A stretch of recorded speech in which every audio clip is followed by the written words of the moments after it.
Tentu ada nabinya mungkin. Kalau di kuburan nabi pasti ada nabi. Nah ini tentunya kalau kita bahas itu berkaitan dengan wama arsalnaka illa rahmatan lil alamin, itu mencakup itu. Ayat kalimat wama arsalnaka illa rahmatan lil alamin itu masuk bahwa Nabi Muhammad itu betul-betul sebagai rahmah lil alamin untuk semua alam. Kalau tidak untuk, kalau kaumnya kan dulu dikutus untuk Bani Israel, dikutus untuk Bani Israel. Jadi setelah Bani Israel nggak ada ya selesai, faedahnya itu untuk Bani Israel. Tapi kalau Nabi ini untuk alam semesta.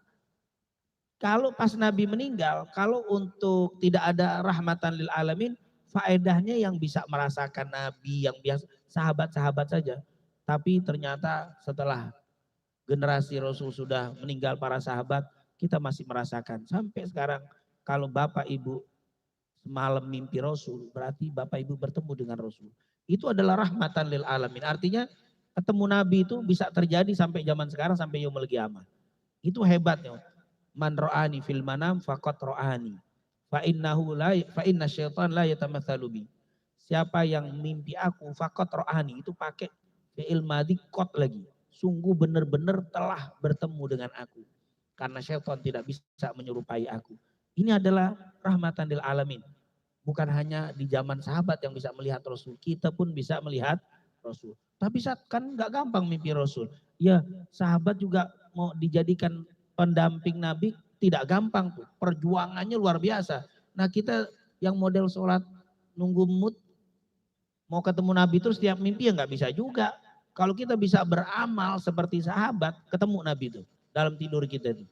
Makanya dalam surat Al-Fatah di ayat 29 kan, Muhammadun Rasulullah walladzina ma'ahu. Nabi Muhammad itu seorang rasul dan orang yang hidup bersamanya Muhammad Rasulullah walladzina ma'ahu asyidda 'alal kufar ruhama'u bainahum tarahum ruka'an sujada yabtaguna fadlan minallahi wa ridwana. Orang yang hidup di masa Rasul itu adalah tegas sama orang kafir, kasih sayang sama muslim. Engkau melihat mereka banyak ruku, banyak sujud. Artinya kalau amalannya seperti itu, ma'ahu. Nanti akan bersama dengan Rasul, bisa mimpi bersama Rasul. Bisa ketemu dengan Rasul. Jadi ya ada syarat untuk bisa ketemu dengan Rasul. Intinya rahmatan lil alamin. Bisa ketemu. Begitu juga kita bisa menziarahi Rasul, langsung ketemu dengan Rasul sallallahu alaihi wasallam. Maaf, kata para ulama, kalau kita mau ziarah ada yang bilang begini, saya ini kuburan, di belakang ini kuburan. Tapi saya nggak kelihatan kuburannya, maka tidak disunahkan salam. Ada sebagian begitu. Assalamualaikum. Enggak, karena ketutup total. Nggak kelihatan. Maka nggak perlu salam. Seperti saat saya lihat di sebelah sini ada orang yang duduk muslim. Saya salam nggak perlu karena saya nggak ketemu hitungannya. Kalau saya ngelihat, Assalamualaikum baru. Tapi nggak ngelihat, Assalamualaikum. Itu baru kecuali permisi. Tapi kalau untuk salam seperti orang hidup, karena salam itu disunahkan baik yang hidup atau yang sudah meninggal. Jadi kalau ngelihat kuburannya baru Assalamualaikum. Tapi kalau ditutup total enggak. Kecuali Nabi. Walaupun tutup total, tetap kita tembus. Salam di sini, tembus di sana. Inilah Rasulullah Shallallahu Alaihi Wasallam. Dan ditetapkan di situ kenapa? Karena hadis tadi. Ma min muslimin yusalli alaiya illa raddallahu alaiya ruhi hatta arudda alaihi salam. Tidak ada seorang muslim yang mengucapkan salam kecuali aku dikembalikan ruhku. Kalau malaikat, kalau nabi-nabi yang lain udah nggak perlu menjawab apa-apa, maka tidak perlu ada di situ sudah. Tapi kalau nabi ini standby terus untuk menjawab salam. Subhanallah Rasulullah SAW. Makanya kapanpun kita ziarah kita akan dapati Rasul. Kata Said Muhammad bin Alwi al-Maliki, siapa yang bersalam dari Cibubur, malaikat ada yang nyampein. Ya Rasulullah, ini nggak dibilang begini, malaikat bilang, ya Rasul, ini jamaah al-ittihad di Cibubur bersalam sama kamu di pagi hari ini. Enggak begitu. Ya Rasulullah, ini fulan bin fulan, fulan bin fulan, fulan.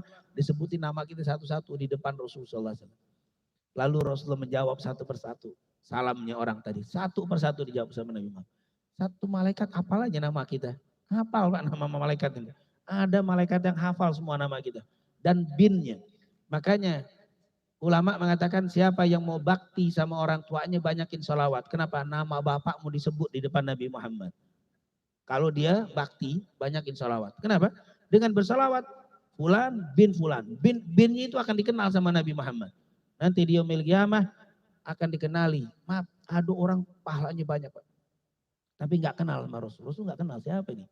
Masya Allah, banyak Quran, banyak zikir, banyak. Gak kenal tapi Nabi. Soalnya namanya gak pernah disebut di depan Nabi.